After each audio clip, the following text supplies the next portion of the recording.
No big deal. He was an NCAA national champion, former NBA star, of course. You see him on the Jazz broadcast, and he's got a great event coming up with Jamfest. He's our friend Thurl Big T Bailey. What's going on, Big T? Hey, well, you got that first part right. No big deal, baby. How are you guys? We're doing terrific. I think Jake did neglect to talk about your illustrious acting career, which, Thurl, I thought you did a great job on the Jazz schedule release video. I know you have an acting history. I've seen some of your work. That video doesn't work, though, unless you do a good job. And you were awesome playing the therapist. I thought you did a really nice job. Well, I have kids, so, that's part-time therapy in a way. I'm not even going to mention my wife because she's my therapist. But, yeah, it was fun, man. It was fun doing it. It was it was a pretty long day, but it was so much fun. The crew and everybody involved in that were just amazing. So, yeah, I'm glad it turned out the way it did. Got some really good reviews. Thurl, let's talk a little Jazz offseason, but we can talk some overall NBA with you. I'm curious, Ben and I were talking about how much better should the Jazz be this season, and we talked about how maybe what will hold them back is young backcourt and the lack of a true starting center. Your thoughts on both of those thoughts, I guess?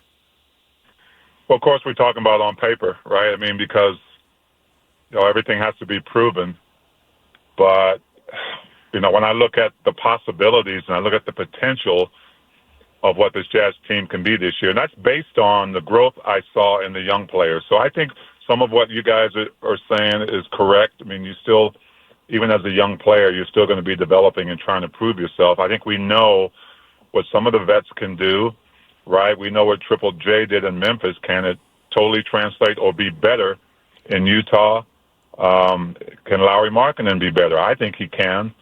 I thought he made some tremendous steps, even in the little bit we got to see him last season. So there's so many pieces in there, and the most important thing, I think, is the chemistry that Will and the staff will have to continue to get them to have on the court, regardless of what lineup's out there. So, I don't mind going out on a limb. I think we're a playoff-bound team. I'm not going to put us in any particular position, but I feel like we're capable of that, and then some.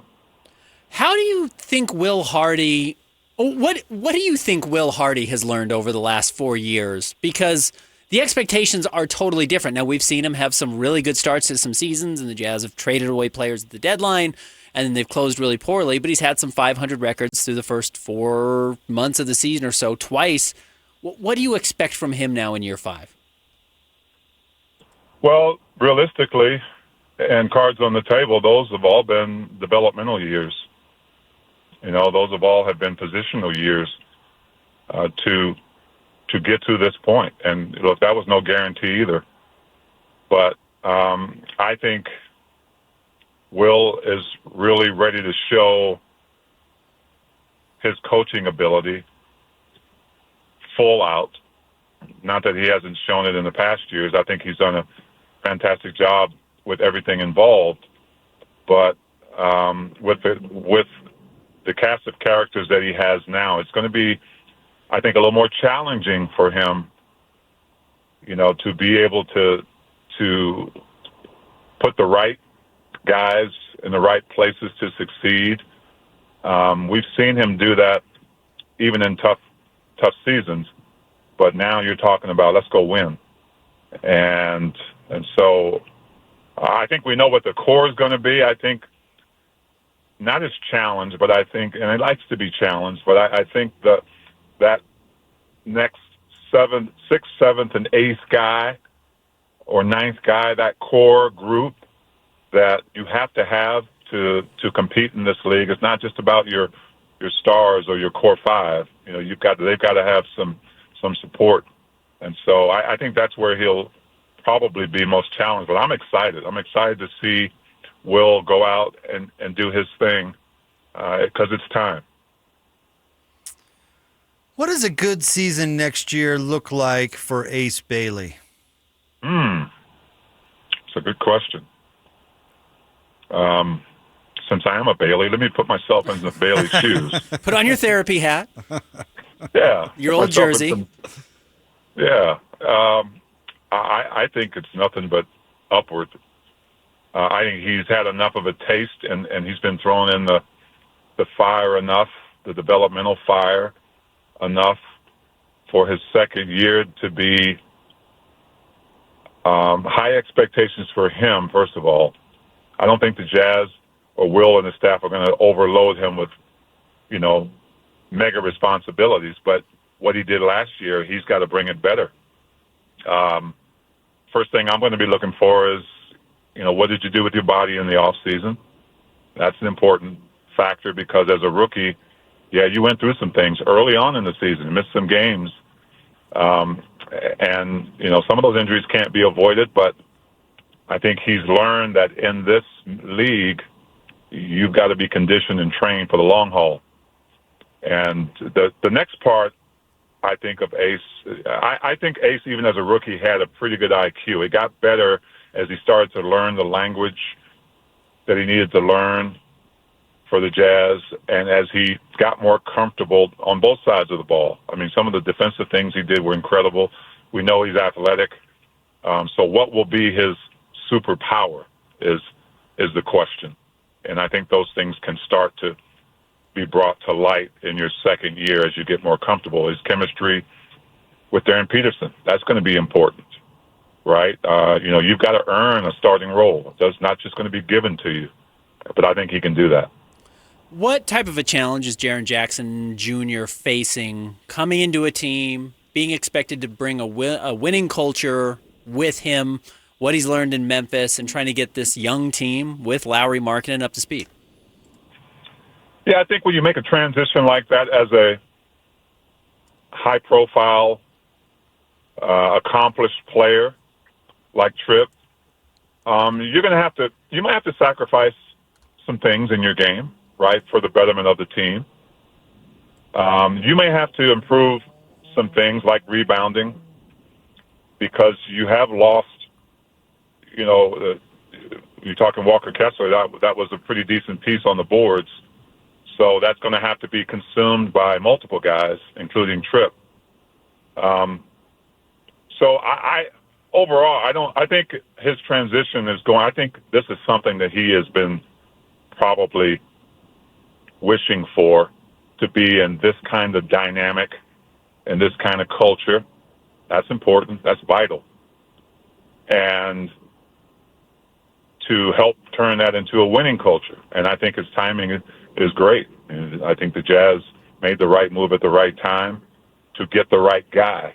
And I think first of all, I know he loves it here already. He loves the guys he's around. So that's going to help his game tremendously. And then basketball just becomes basketball, what you know and what responsibilities you have out there. And he's going to have some leadership responsibility as well because guys are going to look up to him. So I don't think the transition for him is going to be that different on the basketball side at all. How do you think it's going to go for Walker with Luka in L.A.? I think he'll thrive at some point. I mean, again, we're talking about players making transition. Now you're talking about a player who is young, like Walker, who's got hopefully a great career ahead of him. He's filling a need that not only the Lakers want, but Luka wants. And so that's going to be kind of an adjustment for him. It's going to be a different scheme. He's going to be around, different pieces than he's used to. He's going to have to get back into a groove of playing NBA basketball, which he didn't have last year. And so, but look, players find a way. They find a way to make it work, or they don't, right? But I think Walker is the kind of guy who will find a way. He'll get better. He'll make that connection with his teammates, specifically Luka Doncic. He'll have to. I mean, that's a must. But I don't think he'll have a problem with that. Is there a ceiling for Keyonte George? When you look around the NBA, a lot of teams, some you could say default, some you could say, look, the Knicks just won a title with a player who's really heavy ball in hand, who scores a lot. He's a guard. He's not out there to get everyone else involved, but he's there to shoot.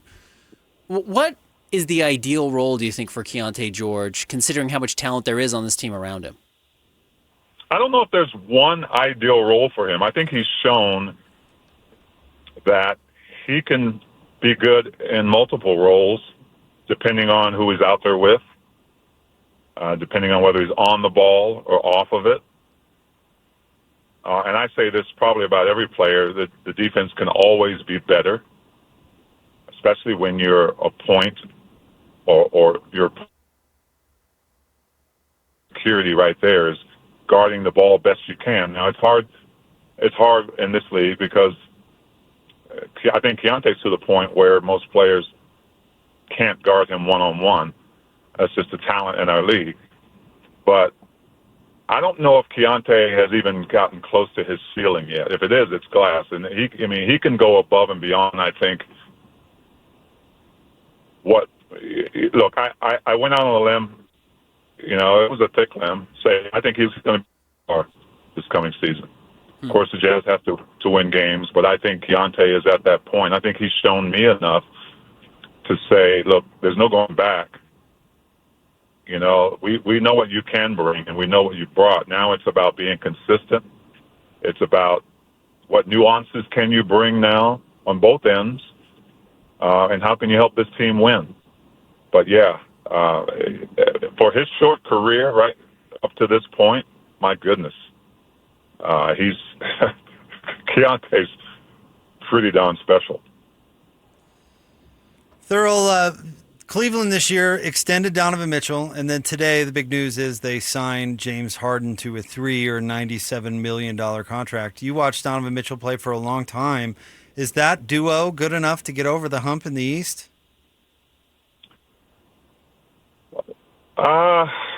That's a great question. Those are two ball-dominant guys. But I think when you look around them, there's some possibilities there, right? And for them, I think it really is postseason, right? I think they'll do well in the regular season. Donovan hasn't really proven that he can go beyond, he can go get to the finals or possibly win a championship.